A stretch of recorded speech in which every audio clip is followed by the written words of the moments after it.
Drama के starting में नियान लू के साथ बिताए रोमांटिक पल को याद कर रही होती है। तभी उसकी नींद खुल जाती है। वो सोचती है हम दोनों को अलग हुए 4 साल हो चुके हैं, फिर भी मैं हमेशा इन लोगों को क्यों मिस करते रहती हूँ। आज आफ्टर 4 ईयर ऑफ ब्रेकअप वो क्लास यूनियन अटेंड करने के लिए जा रही है। उसकी बेस्टी उसे कहती है तो श्योर है ना कि लू वहाँ पे नहीं आने वाला है। नियान कहती है हाँ मैंने पहले ही कंफर्म किया है, लू वहाँ पे नहीं आने वाला है तो ही मैं जा रही हूँ, वरना मैं जाती नहीं। लेकिन दूसरी तरफ हम लोग यहाँ पर अपने सारे प्लान्स कैंसिल करके अपनी फोर्स लव नियान से मिलने के लिए उस क्लास यूनियन के लिए निकल रहा था। ये बात नियान को पता नहीं था। क्लास में कुछ लड़के नियान की बुराई कर रहे थे कि वो कितनी पुअर एंड अगली थी। वो तो यहाँ आने का हिम्मत ही नहीं करती है। लेकिन जैसे ही यहाँ पे नियान एंट्री लेती है तो कोई उसे पहचान ही नहीं पाता है। वो इतनी खूबसूरत जो लग रही थी। जो उसका बेंचमेट हुआ करता था, जो भी नियान का मजाक उड़ा रहा था, वो नियान को देख करके स्टंट रह जाता है और कहता है तुम तो काफी बदल गई हो, तुम तो बहुत ही खूबसूरत हो। लेकिन निहान कहती है ओह मुझे तो पता ही नहीं था, अभी तो तुम कह रहे थे कि मैं पुअर एंड अगली हूँ। ऐसा कह के वो पार्टी में अंदर जाने लगती है। जो दूसरी और लड़की थी, ये ब्लैक ड्रेस गर्ल, उसे निहान से काफी जेलसी हो रही थी क्योंकि वो काफी प्रिटी हो गई है। ये लड़का निहान के साथ फ्लर्ट कर रहा होता है और उससे उसका नंबर वगैरह मांग रहा था, गर्लफ्रेंड वगैरह बनने के लिए बोल रहा था। जब निहान उसे मना कर देती है तो वो इस तरीके से उसका मजाक उड़ाने लगता है। अरे तुम्हें पता है वो ना लू के पीछे किस तरीके से पड़ी रहती थी, खुद को सोच रही थी कि बड़ा हीरोइन है यहाँ पर। लेकिन जैसे ही यहाँ पर उससे उसका ब्रेकअप हुआ, लू इतना अमीर हो गया और निहान वैसे ही गरीब रह गई। अच्छा हुआ जो लू ने नियान को छोड़ दिया, वरना वो पछता ही रही होती। जब तक नियान के ब्यूटी के बारे में बुराई कर रहे थे वो लोग, तब तक नियान मैनेज कर रही थी। लेकिन जब लू के बारे में बात आता है तो वो चुप हो जाती है। नियान ने लू से ब्रेकअप किया था, ये रीजन लू के लिए अनजान था। तभी उस पार्टी में लू एंट्री लेता है और कहता है मुझे तो पता ही नहीं था कि नियान मेरे पीछे पड़ी हुई थी। जहाँ तक मैं जानता हूँ नियान नहीं, मैं उसके पीछे पड़ा हुआ था।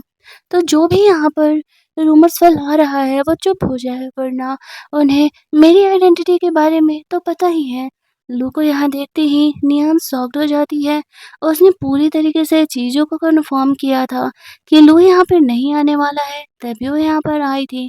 और अब चुप हुआ गया है तो उसे समझ नहीं आ रहा था कि वो उसे फेस कैसे करे। सारी लड़कियां लू को घेर लेती हैं। वो पहले से कहीं ज़्यादा हैंडसम हो चुका था और रिच तो था ही।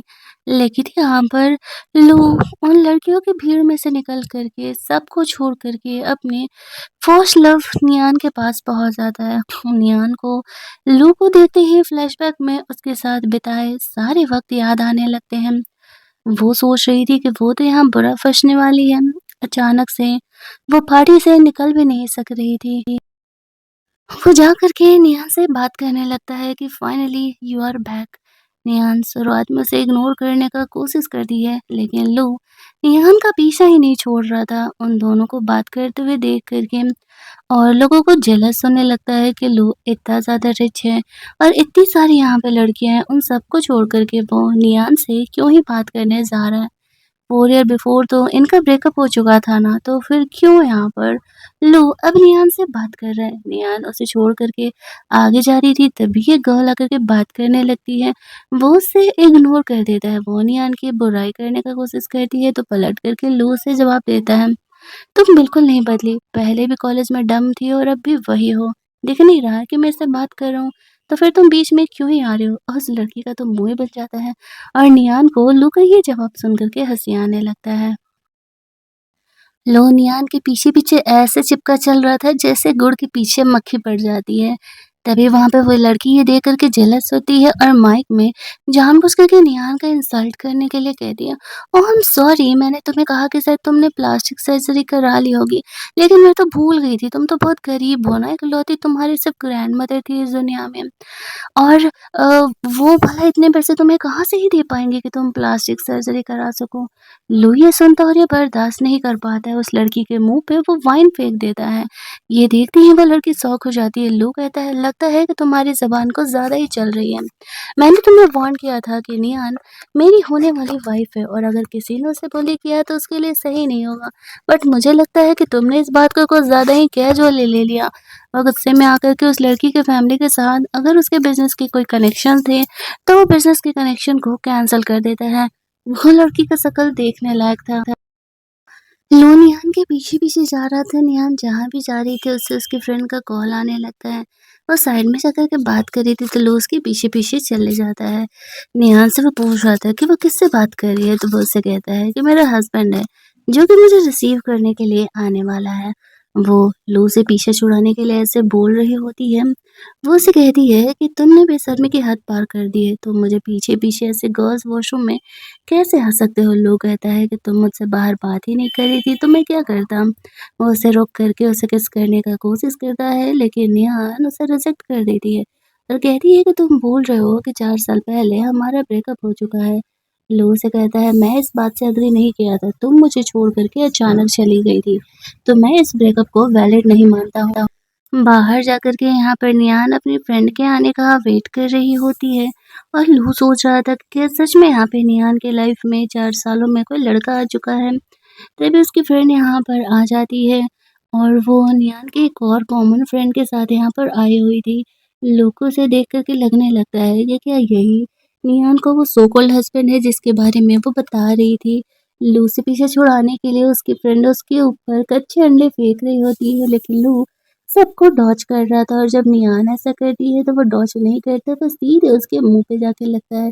नियान को ये देख कर के थोड़ा-सा बुरा लगने लगता है। वो अपनी फ्रेंड को कार ड्राइव करने के लिए बोलती है।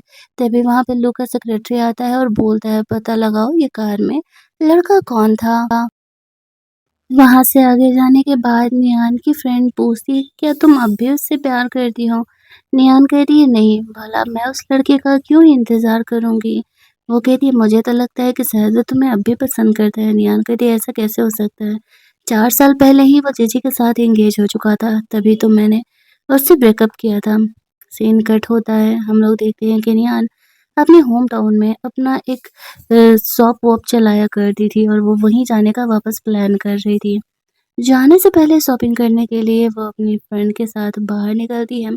तभी वो जीजी से मिलती है। जीजी अपनी फ्रेंड के साथ यहाँ आई हुई थी, वही गर्ल जो कि निहान की क्लासमेट होने के साथ-साथ अब लू की फियांसे भी थी। वो निहान को देख कर के इतना इनोसेंट बिहेव करते हुए कह रही है, फाइनली तुम मिली मुझे। तुम्हें पता है मुझे तुम्हारे लिए इतना बुरा लग रहा था। मुझे पता था कि तुम और लू जो हो एक-दूसरे से कनेक्टेड हो, प्यार करते हो, लेकिन 4 साल पहले हमारी फैमिली ने प्रेशराइज़ करके हमारा शादी फिक्स कर दिया। नियान कहती है, अगर तुम्हें इतना ही गिल्ट है तो 2 ऑप्शन है तुम्हारे पास। या तो फिर तुम लोग के साथ अपनी शादी तोड़ लो या तो फिर उस 4 साल के कंपनसेशन के लिए 10 मिलियन मेरे कार्ड में डाल दो। ये सुनते ही जीजी की फ्रेंड उस पर गुस्सा करने लगती है और कहती है कि तुम कितनी घटिया लड़की हो, ऐसे पैसे माँग रही हो। सही कहा गया था, तुम बहुत ही गरीब हो, सिर्फ़ पैसे ही तुम्हें चाहिए थे। नियान कहती है, तो हाँ, तो बोलो ना अपनी फ्रेंड को पैसे देने के लिए, इतना इसमें दम है तो फिर ये पैसे दे क्यों नहीं रही? अब यहाँ पर इस तरीके से जीजू उसे पैसे नहीं देने वाली थी क्योंकि एक्चुअल में उसके पास इतने पैसे खुद के थे ही नहीं। तो वो यहाँ पर इनोसेंट बिहेव करने लगती है, तभी उधर से निहान के सपोर्ट में उसकी फ्रेंड आ जाती है। निहान उसे कहती है, वैसे भी मैं अपने पुराने प्यार को वापस से चालू करने के लिए, ज़िंदा करने के लिए यहाँ आई हूँ और लू से मैं मिल भी चुकी हूँ। तो बेहतर ही माना ना कि लू तुमसे शादी आगे अपनी कंटिन्यू ही करे। यहाँ पर ये दोनों में लड़ाई होने लगती है, हेल्पर यहाँ पर आती है, वो जीजी को देख के कह रही है, अरे मिसेज़ लू, आप यहाँ पर शादी का ड्रेस ट्राई करने के लिए आई हैं? और जीजी कहती है, हाँ, हाँ। निहान वहाँ से जाने लगती है तो वो कहती है, अरे मैं इतना लो को मना कर रही थी, फिर भी उसने ज़बरदस्ती शादी का ड्रेस पर्सनली मेरे लिए बनवाया है। अब आई हो तो देख कर के बता दो ना कैसा है, तुम्हें उसके पसंद-नापसंद के बारे में ज़्यादा पता है। तो यहाँ पे निहान भी मना नहीं करती है, अंदर देखने के लिए जाती है। जैसे यहाँ पर वो ड्रेस ट्राई करने के लिए बोलती है, निहान को याद आने लगता है। लू ने कहा था वो वेडिंग ड्रेस केवल एक ही डिज़ाइन करेगा, वो पर्सनली निहान के लिए। लेकिन तभी वहाँ पर दूसरी हेल्पर आती है और कहती है कि 1 मिनट, सर का ऑर्डर था कि मुझसे बात किए बगैर किसी को भी ये ड्रेस ट्राई नहीं करने देना है। जीजी की फ्रेंड कहती है कि ये लू की फियांसे है, तुम इसे रोक रही हो। इस बात पर वह हेल्पर कहती है, हाँ, क्योंकि बॉस का ऑर्डर है, मुझे एक बार कॉल पर कंफर्म कर लेने दीजिए। वो लू को यहाँ पर कॉल करती है तो जीजी ओवर कॉन्फिडेंट होकर के फ़ोन को स्पीकर पे रख के बात करती है। लू उसे डाँटते हुए कहता है, तुम अपनी औकात से बाहर जा रही हो, अपनी औकात में रहो और उस वेडिंग ड्रेस को टच करने की भी हिम्मत मत करना। ऐसा करके वो फ़ोन कट कर देता है और जीजी का तो यहाँ पर मुँह ही बन जाता है। ना जाने क्यों ये सुन कर के ज्ञान को बहुत ही सुकून मिला था और उसे ऐसा लगने लगा था कि शायद लू उससे अभी दूर नहीं है। अब यहाँ पर जीजी के पास कहने के लिए कुछ भी नहीं था। निहान उसे कहती है, मैंने कहा था ना कि बेहतर होगा कि तुम अपने प्यार को सँभाल लेना। अब मैं उसे वापस लेने के लिए आई हूँ और मैं आज चाहूँ, आज की आज वो चलते हुए मेरे पास खुद अपनी मर्ज़ी से आएगा। तुम मुझसे दूर ही रहना। वो अपनी फ्रेंड के साथ वहाँ से निकल जाती है। बाहर जाने पे लू यहाँ पे निहान को फ़ॉलो करते-करते आ जाता है। अब निहान उसकी इन हरकतों से परेशान हो चुकी थी। लू उसे कह रहा होता है कि अब मैं वापस आ गया हूँ तो मैं तुम्हारा पीछा नहीं छोड़ने वाला हूँ, चाहे जो भी हो जाए। तभी वहाँ पर जेजी की फ्रेंड निहान की फ्रेंड भी आने लगती है। उसे ऐसा लग रहा था कि लू उसे बुली कर रहा है तो वो उसके ऊपर भी वापस से तीर फेंकने वाली थी, लेकिन निहान उसे रोक देती है। निहान ने लू को कह दिया था कि वो कल अपने होम टाउन जा रही है, वो उसका पीछा करना बंद करे। लू अपना सारा काम छोड़ करके अपनी वाइफ अपनी बीवी को पटाने में लग जाता है और यहाँ पर इस तरीके से निहान के पीछे पीछे वो उसके होम टाउन जाने का डिसाइड करता है। नेक्स्ट सीन में नियान अपने शॉप पर थी जहाँ पर कि उनके हेल्पर लोग उसे देख के बहुत ही खुश हो जाती है। ये एक्चुअल में उसको शॉप नहीं हुआ करता था, ये पहले एक लेडी के अंडर में काम करती थी और वो लेडी इस लड़की की हेल्पर थी। ये लड़की इतना नियान से जेलस होती है क्योंकि मरने के बाद उसने नियान को ये कंपनी संभालने के लिए दी थी और सिर्फ 20% शेयर इस गर्ल लिली के पास थे। लिली यहाँ पर नियान से हमेशा ही जेलस रहती थी और उसके लिए पंगे क्रिएट करती थी क्योंकि वो एज ए हेल्पर वहाँ पर जॉब करती थी और नियान एज ए बॉस। तो ये चीज़ नियान को बहुत ही खटकता था कि वो हमेशा ही उसे परेशान करने का कोशिश करती रहती है। हर बार की तरह आज फिर लिली की मम्मी शॉप में आती है और फ्री के कपड़े उठा के लेके जाने लगती है। नियान उसे रोकती है और कहती है आपको यहाँ से पे करना पड़ेगा। तो वो कहती है कि मेरी बेटी इस शॉप की शेयर होल्डर है और तुम मुझे रोक नहीं सकती। इस बात पर यहाँ पर लू का सॉरी नियान का लॉयर फ्रेंड आता है और वो नियान को सपोर्ट करते हुए कहता है कि आपको आर्टिकल नंबर इतना के थ्रू पता तो होगा कि अगर आप किसी भी शॉप से बिना पेमेंट दिए कपड़े लेकर के जा रहे हो तो आपको कैसी सज़ा हो सकती है। अब उस लॉयर की वजह से फ़िलहाल लिली की मॉम वो कपड़े नहीं लेकर के जाती है। लिली की मॉम हमेशा ही ऐसे तमाशे करते रहती थी और फ्री के कपड़े उठा के लेके जाती थी।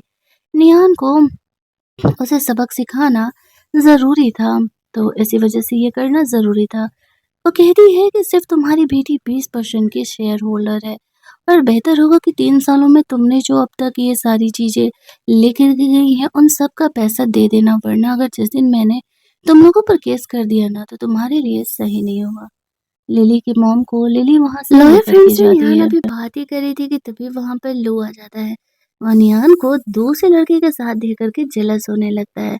वो उसकी हाव-भाव से ही समझ जाता है कि वो लॉयर सिर्फ़ निहान को एक फ्रेंड नहीं मानता है, वो उसे पसंद करता है। फर्स्ट मीटिंग में तो वो उस लॉयर को कुछ नहीं कहता है, लेकिन निहान को कह रहा था कि ये लड़का सही नहीं है और ये तुम्हारे लिए दूसरी टाइप की फीलिंग रखा हुआ है, बेहतर होगा कि तुम उससे दूर रहो।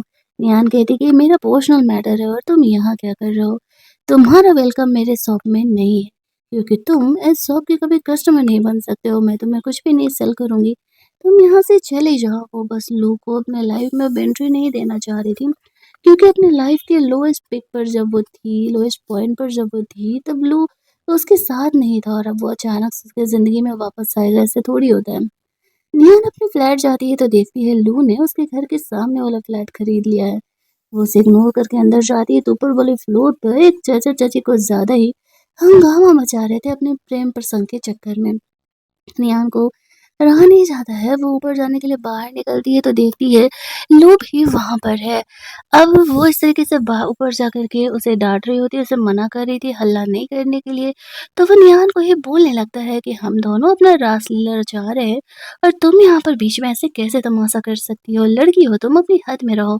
लू कहता है ठीक है, मैं तो लड़का हूँ ना, इस 2 मिनट के पावर प्ले को तुम रासलीला कहते हो? तुम्हें तो शर्म ही आनी चाहिए। और वो उसे डाँटते हुए कहता है अगर तुमने मेरी वाइफ को दोबारा परेशान किया या फिर तुम्हारे साउंड से उसे परेशानी हुई तो भूल जाना, इस अपार्टमेंट में तुम्हारा कोई घर भी होने वाला है। ऐसा कह के वो वहाँ से उसे जाने के लिए कहता है। वो डर के मारे खुद को कमरे में बंद कर लेता है। उसे लगा था कि शायद नेहा उसे थैंक्स बोलेगी, लेकिन वो चुपचाप अपने कमरे में चली जाती है। लू उसके पीछे-पीछे आता है और कहता है, "तुम्हारी वज़ह से मेरे कपड़े गंदे हुए, मेरे पास कपड़े नहीं हैं, मुझे चेंज करने का मौका तो दो।" तो नियान उसे अपने फ्लैट में लेकर के जाती है। लू जानबूझ कर के उसे मस्त-मस्त वाले अपने ऐप्स दिखा रहा था। और नियान को कह रहा था, कोई कपड़े दे दो, मेरे पास कपड़े नहीं है। नियान यहाँ पर कपड़े लेने के लिए जाती है, तब तक लू यहाँ पर अपने सेक्रेटरी को कॉल करके ड्रेस लाने के लिए बोल देता है। और इधर हम लोग देखते हैं कि नियान जब लड़के का शॉट लेकर के आती है तो लू इतना जेलस हो जाता है कि वो उसे किस करने लगता है और कहता है, तुम्हारे लाइफ में कोई दूसरा लड़का कैसे आ सकता है।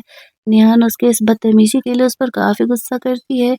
और यहाँ पर वो कह रही होती है कि तुम मेरे लाइफ को इस तरीके से इन्फ्लुएंस नहीं कर सकते हो।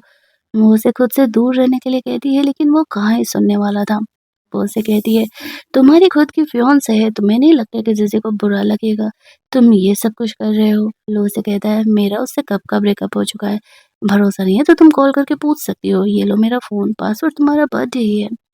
नेहान को ये चेक नहीं करना था, वो उसे जाने के लिए कहती है। लू की नज़र ग्रैंडमदर की फ़ोटो पे पड़ती है तो पूछती है, ग्रैंडमदर किधर है?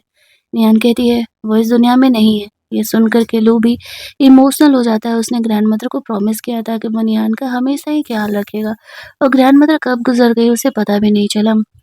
निहाल लू को जाने के लिए कहती है तो फिलहाल के सिचुएशन में चुपचाप वहाँ से चले जाता है, बिना कुछ बोले। और यहाँ निहान का पॉइंट ऑफ व्यू हमें सुनाई देता है, जहाँ पर कि उसने लू को अपने दोस्त से कहते हुए सुना था कि वो बस निहान के साथ टाइम पास कर रहा है। इसी वजह से वो लू को छोड़ कर के वहाँ से चली गई थी। अब तो ग्रैंडमदर भी इस दुनिया में नहीं थी, तो फिर उसका वहाँ रहना कोई मैटर नहीं करता था। अगले दिन लू ग्रैंडमदर के ग्रेव के पास जाता है और वहाँ उनसे प्रॉमिस करता है, जैसा कि मैंने कहा था मैं नियान का ख़्याल रखूँगा, तो मैं आगे भी नियान का ख़्याल रखने वाला हूँ। दूसरी तरफ हम लोग देखते हैं कि वो उसकी फ्रेंड से मिलने के लिए जाता है। उसे यहाँ पर ये पता चला था कि शायद नियान बीमार है, लेकिन वो उसकी बात को मानने के लिए तैयार नहीं था। उसे ये पता चला था कि नियान को एचआईवी है। वो पूछने के लिए गया था कि क्या नियान का बॉयफ्रेंड है, तो उसकी फ्रेंड उसे कहती है कि इन 4 सालों में उसका कोई बॉयफ्रेंड नहीं रहा है। शाम में जब नेहा नूडल्स खाने के लिए जाती है तो लू उसे फॉलो करते-करते आ जाता है और अपने हाथों से नूडल्स बना करके उसे देता है। फिर नियान से पेमेंट कराने के बहाने उसका वीचैट ले लेता है, लेकिन पैसे ट्रांसफर करने के बाद नियान वापस से लू को ब्लॉक कर देती है। बेचारी की खुशी अभी शुरू होने से पहले ही अब वापस से खत्म हो जाती है। नेक्स्ट डे निहान यहाँ पर सारे हेल्पर्स को अपनी-अपनी सैलरी दे रही थी। वो लिली भी अपने पैसे माँगती है तो निहान उससे कहती है, तुम्हारी मॉम ने अब तक जितने पैसे लेकर के गए हैं, जितने ड्रेसेस लेकर के गए हैं, पहले उनके पैसे चुकाओ तो ही तुम्हें मैं आगे की सैलरी दे पाऊँगी। अब ये सुनते ही उसे बहुत ही गुस्सा आने लगता है कि वो इस शॉप की शेयर होल्डर है और वो उसके साथ ऐसा बिहेवियर कैसे कर सकती है। लेकिन वो भी जानती थी कि फ़िलहाल तो वो कुछ कर नहीं सकती। बाहर जाकर के अपनी मॉम को बताती है, उसकी मॉम बहुत ही गुस्सा कर रही थी। वो कहती है कि अगले कुछ दिनों में एक कॉम्पिटिशन आने वाला है और उस कॉम्पिटिशन में मैं उसे अच्छा खासा सबक सिखाने वाली हूँ, आप चिंता मत करो। और नेक्स्ट डे फाइनली वो कॉम्पिटिशन होता है, जहाँ पर कि निया ने एक बहुत ही प्रिटी सा ड्रेस डिज़ाइन किया था और उसकी मॉडल वो पहन कर के आने वाली थी। लेकिन एंड टाइम पर मॉडल का नंबर ऑफ आने लगता है। वो आने से इनकार कर देती है, वो आती ही नहीं है। अब ये देखते ही नियान काफ़ी परेशान हो जाती है कि आखिरकार अब वो क्या करेगी? मॉडल तो है नहीं, तो फिर वो कैसे ही लोगों के सामने अपने ड्रेस को ये दिखाएगी? तो फिर उसे एक आइडिया आता है, वो खुद ही वो ड्रेस पहन कर के स्टेज पर जाने का डिसाइड करती है। सब यहाँ पर नियान की कंपनी के मॉडल के आने का इंतज़ार कर रहे थे। नियान खुद का बनाया हुआ ड्रेस पहन कर के आती है, तो फिर सब उसे काफ़ी ज़्यादा बड़ाई करने लगते हैं कि वो बहुत ही खूबसूरत है और ऊपर से इतना अच्छा उसका ये ड्रेस लग रहा है। सबको ड्रेस काफ़ी पसंद आता है। लू भी इस कॉम्पिटिशन में आया था और वो नियान को ताड़े ही जा रहा था। शुरुआत में निहान उस पर ध्यान नहीं दे पाती है। आफ्टर दैट फिर वो अंदर जाती है, जहाँ पर कि रैंप वॉक करने के बाद नियान जब अंदर जाती है तो देखती है कि लू यहाँ पर आया हुआ है। वो उस पर गुस्सा करने लगती है कि वो यहाँ क्या कर रहा है? तो वो कहता है, मैं तो यहाँ पर तुम्हारा शो देखने के लिए आया था और तुम बहुत ही खूबसूरत लग रही होती है। वो नियान के साथ रोमांस करने का कोशिश कर रहा था, तभी उसकी हेल्पर फ्रेंड यहाँ आने लगती है, तो वो दोनों कपड़ों के बीच में छुप जाते हैं। वो नियान को कहता है, अगर तुम नहीं चाहती कि हम पकड़े जाएँ तो मुझे किस करो, वरना मैं यहाँ पर तुम्हारी फ्रेंड को हमारे रिलेशनशिप के बारे में बता दूँगा। अब वो ऐसा नहीं चाहती थी, तो उसे यहाँ पर लू को किस करना पड़ता है। थोड़ी देर बाद जब उसकी फ्रेंड वहाँ से जाती है, तो वो दोनों वहाँ से बाहर निकल पाते हैं।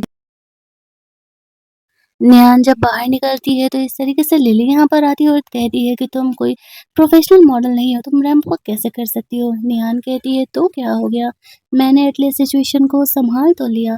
लिली को जेलस हो रहा था कि नेहान का काम इतना अच्छा कैसे हो सकता है। उसकी मॉम का कॉल आता है, वो साइड में जाकर के बात करती है। अब भी एक ऑप्शन उसके पास बाकी था, ये कंपटीशन खराब करने का। उसने नेहान के ड्रेस को बर्बाद करने का डिसाइड किया था। थोड़ी देर में जब सारे मॉडल, सारे कंपनी वाले अपने-अपने शॉप के ड्रेसेस को डिस्प्ले कर रहे होते हैं, नियान की बारी आती है तो लिली को लगता है उसके पास तो कोई ड्रेस ही नहीं होगा, क्योंकि यहाँ पर उसने उसके ड्रेस को अपने हाथों से खराब किया था। लेकिन तभी नियान यहाँ पे एक दूसरा ड्रेस सबके सामने ला देती है, जो कि उसी की तरह प्रिटी था और सबको बहुत पसंद आता है।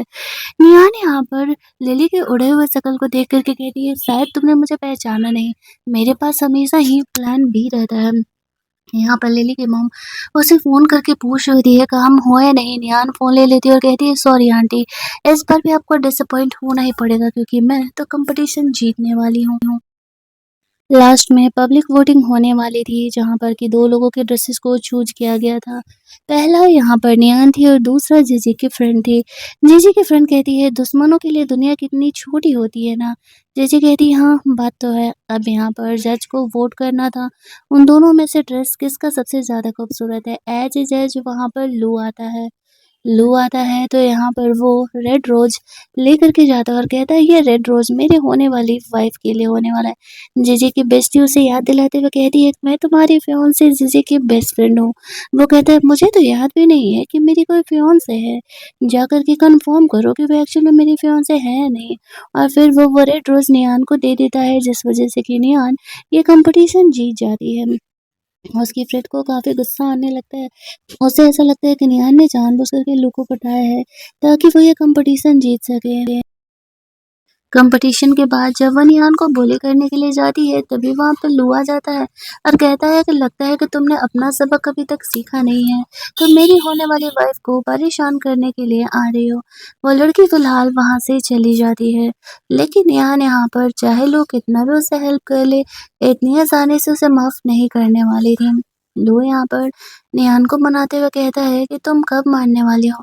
नेहान कहती है, तुम्हारी गलतियों के लिए माफ़ी दे देना इतनी आसान नहीं होने वाली है। ऐसा कह के वो वहाँ से चली जाती है। लू को समझ नहीं आता कि वो इतना ज़्यादा क्यों गुस्सा है। हालाँकि उसे अपनी गलतियों का एहसास था, 4 साल पहले उसने जीजी से एंगेजमेंट जो कर लिया था।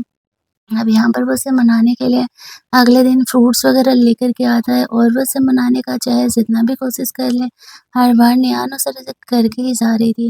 वापस से वो लोग उसे शॉप पे खाने के लिए जाते हैं। वो हेल्पर जो थी, वो नूडल्स लेके आती हैं, तो नूडल्स यहाँ पर इस तरीके से गलती से लू के ऊपर गिरने वाले थे।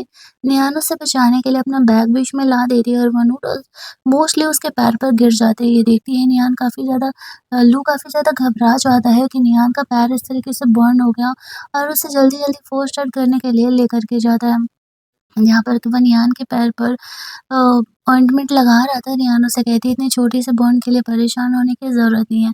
वो नोटिस करती है जिस सोफ़े पे वो लोगों ने फर्स्ट टाइम रोमांस किया था, वो सोफ़ा अब तक लू सँभाल कर के रखा हुआ है। और इधर वो वापस से निहान के साथ रोमांस करने की कोशिश करता है, तो वो उसे रोक देती है। लू से कहता है, ये पर्स तुमने अपना बर्न कर दिया मुझे बचाने के चक्कर में और कहती हो कि तुम मुझसे प्यार नहीं करते। निहान कहती है, ये पर्स फेक है। अगले दिन जब वो शॉप पर जाती है तो लू ने उसके लिए बहुत सारे पर्स ऐसे भेज दिए थे। निहाल उसे कॉल करके उसका पर्स लेकर के जाने के लिए कहती है। तभी लिली वहाँ पर आ जाती है और कहने लगती है कि सारे पर्स फेक है। निहाल इस बात पर कहती है, बेट लगाओगी? अगर ऐसा हुआ तो तुम्हें मुझसे माफी मांगनी पड़ेगी। लिली बेट लगा लेती है कि सारे पर्स फेक है। उसे पता था कि निहाल के पास इतने पैसे ही नहीं है, तो फिर उसके पास पैसे आएंगे कहाँ से पर्स बाय करने के लिए। लेकिन जैसे ही यहाँ पर लिली की मॉम कुछ उसकी फ्रेंड लोगों को लेकर के आती है, वो लोग देखती है कि ये लोग तो सारे ट्रेंडिंग पर्सेस है जो कि चाइना से आते ही आउट ऑफ स्टॉक हो गए, तो ये नेहान के पास कैसे हैं? वो लोग नेहान से ये पर्स महंगे दामों में खरीदने के बारे में बोलते हैं, लेकिन नेहान मना कर देती है और कहती है कि ये पर्स मेरा नहीं है, मुझे मेरे दोस्त ने दिया, तो मैं ये आपको सेल नहीं कर सकती। वो लोग वहाँ से जाने लगते हैं। लिली वहाँ से खिसकने का कोशिश कर रही थी। निहान उसे कहती है, एक सेकंड सर, तुम हार गई हो, माफी नहीं मांगोगी? वो कहती है, मैं कोई माफी नहीं मांगने वाली। निहान कहती है, तो चलो ठीक है, जो तुम्हारी कंपनी के शेयर्स है वो मेरे नाम कर दो। लिली कहती है, क्या बकवास कर रही हो? एक बेट की वजह से मैं तुम्हें अपने शेयर्स वापस करने वाली हूँ? निहान कहती है, बेट की वजह से नहीं, कंपटीशन में जो तुमने किया उस वजह से। लिली अपनी गलती मानने के लिए तैयार नहीं थी। तो वो यहाँ पर नियान उसे वीडियो दिखाती है जिसमें कि लिली ने उसके ड्रेस को खराब किया है, फिर भी वो शेयर्स देने का नाम नहीं ले रही थी। तो यहाँ पर जो नियान का लॉयर फ्रेंड था, वो उसका हेल्प करने के लिए आ जाता है और कहता है, शांति से इन पेपर्स पर साइन कर दो वरना तुम्हारे लिए ठीक नहीं होगा।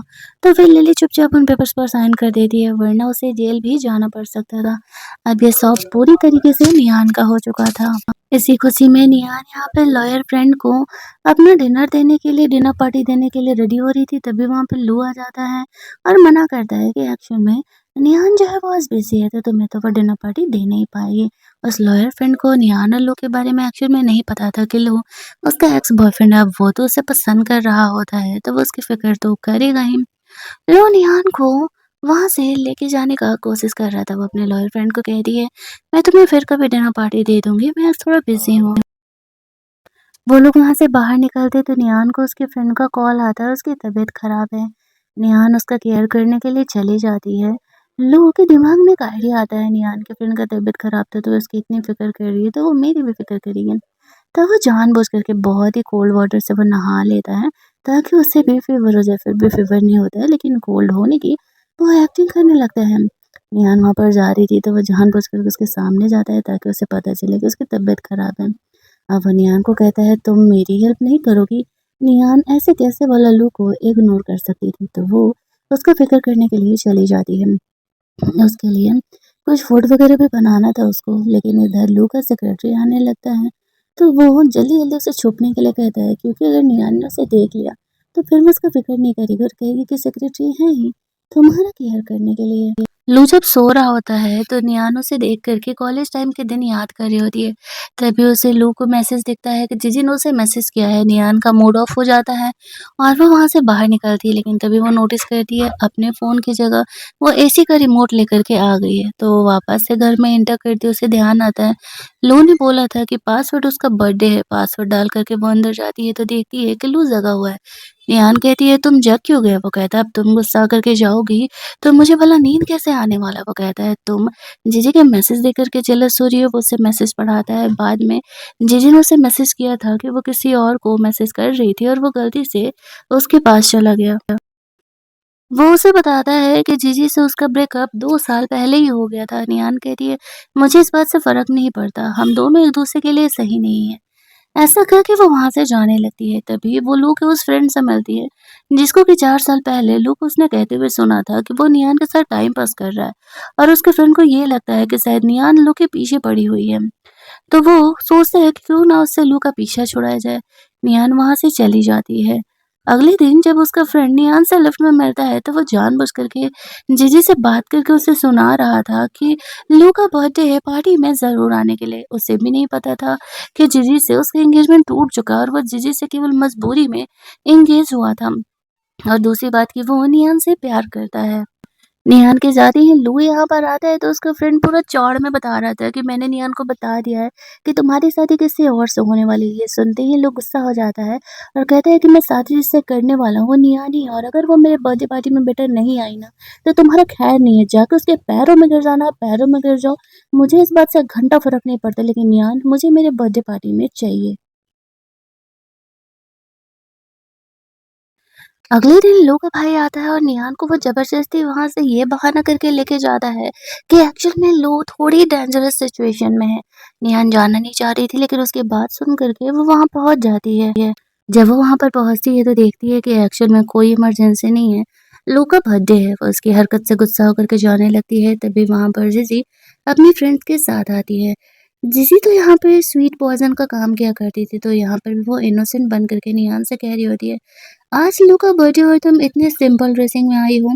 मेरे पास कुछ ड्रेस है, चलो तो वहां पे ट्राई कर लो, तुम भी प्रिटी लगने लगोगे। जीजी के फ्रेंड्स उसे कह रहे होते हैं कि तुम्हें इस पर इतना एहसान करने की जरूरत नहीं है। तुम लू के फियांसे हो और फिर भी तुम इस पर एहसान कर रही हो, ये तो उसकी एक्स है ना। नियान कह रही होती है उसके भाई से, उसके फ्रेंड से कि तुम ये कराने के लिए यहाँ पे लेकर के आए हुए हो।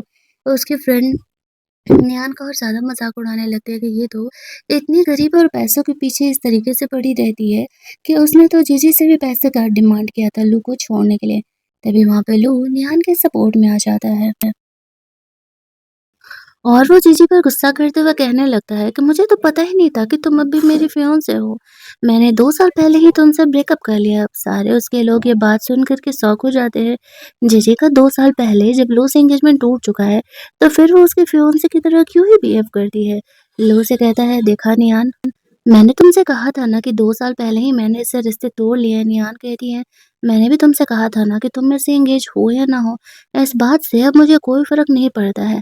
हम दोनों एक-दूसरे के लिए सही नहीं है। मैं तुम्हें ये बात कितने टाइम से समझा रही हूँ।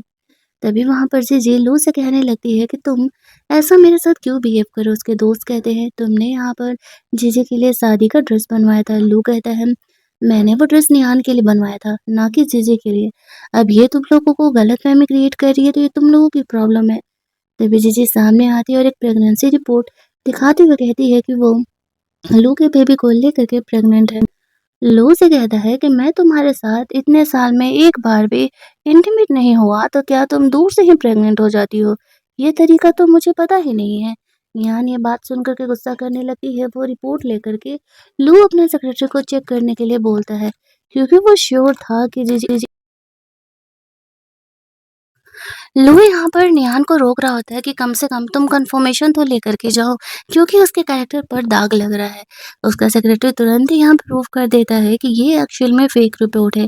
सारे यहाँ पर सजी का मजाक उड़ाने लगते हैं कि वो लू को लेकर के इतना ऑब्सेस हो चुकी है कि वो एंगेजमेंट टूटने के बाद भी ये सारी हरकतें कर रही है। फिर भी निहान वहां से गुस्सा होकर के जाने लगती है। लू उसके पीछे पीछे उसे मनाने के लिए जाता है।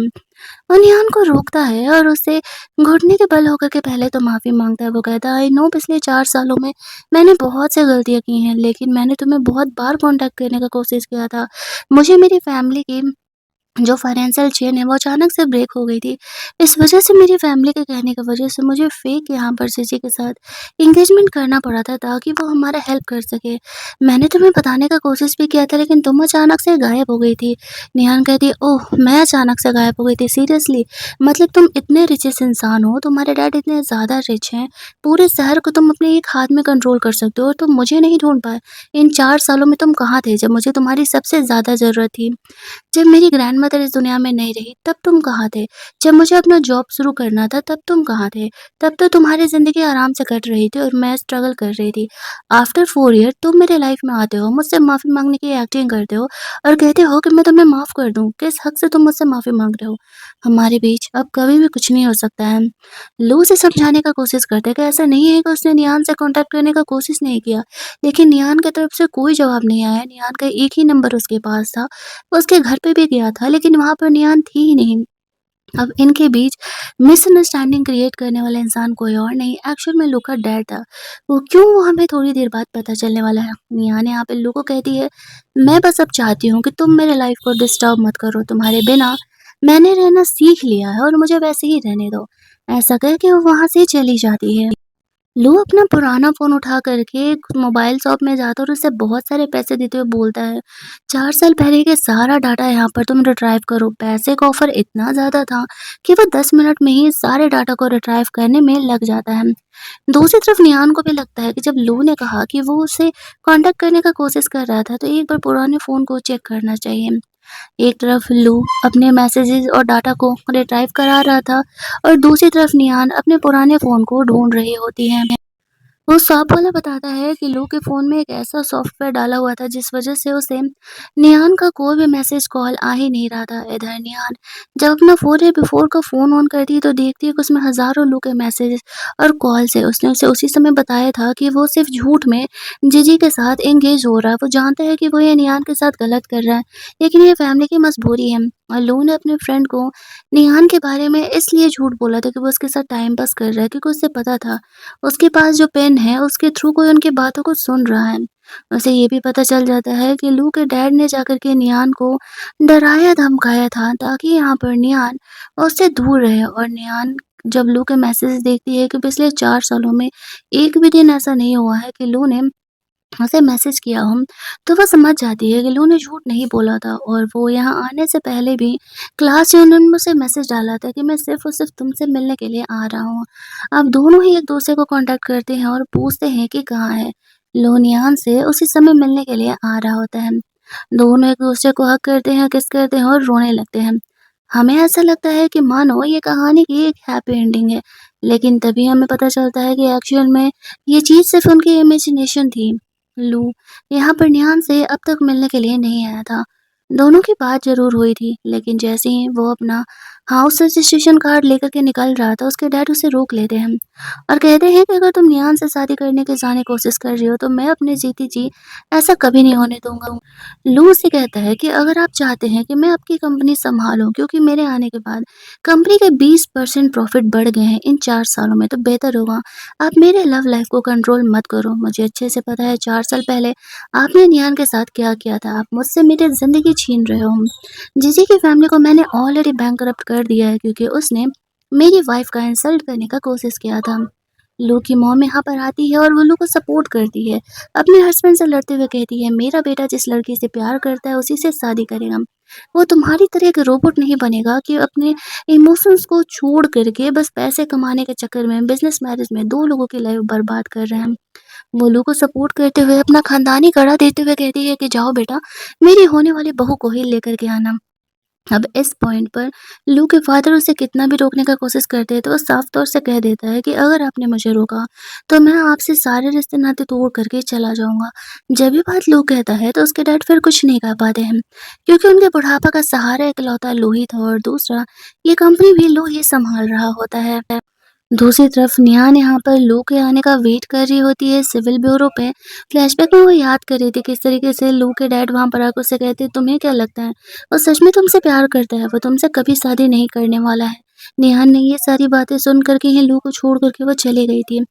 आज भी वो लू के आने का इंतजार कर रही थी, लेकिन वहाँ लू नहीं, उसका वो लॉयर फ्रेंड आता है जो कि निहान को कन्फेस करता है कि वो उससे प्यार करता है और उससे शादी करना चाहता है।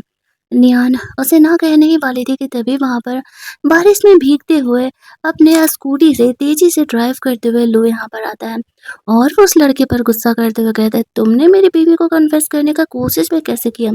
तुम्हें पता भी नहीं है कि पिछले 4 सालों से हम दोनों एक दूसरे को पाने की कितनी शिद्दत से कोशिश कर रहे हो, और तुम्हें क्या लगता है तुम अचानक से उसकी जिंदगी में आओ और वो तुम्हें हाँ कह देने वाली है? वो नियान को वहां से लेके जाने लगते हैं।